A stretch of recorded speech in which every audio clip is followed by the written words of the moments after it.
Izina ryanjye, izina ryawe, ese waba ufite irihe zina?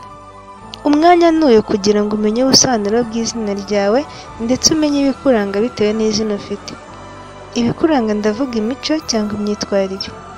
Njye wumva ni Isingizwe Edith, nkuhaye ikaze.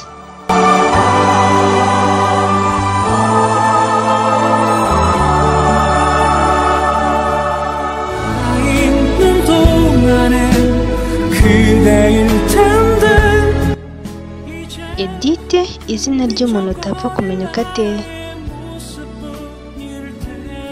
Edith ni izina rihabwa umwana w'umukobwa rifite inkomoko mu rurimi rw'Igifaransa, rikaba risobanura ubukire. Dore bimwe mu biranga abantu bafite iri zina. Edith ni umuntu uvanze, ntiwapfa kumusobanukirwa. Rimwe na rimwe aba ari nk'indyarya, ubundi ukabona rwose ni umunyakuri. Biragoye kumenya imico ye. Edith ni wa muntu muba muri kumwe mukundanye, mwatandukana bikarangira aho ngaho.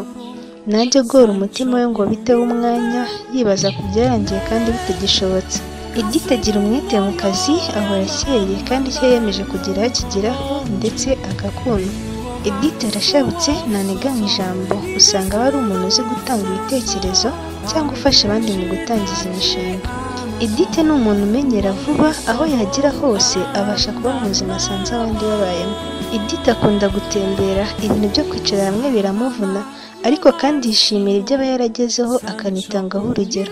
Ngibyo ibiranga abantu bafite iri zina.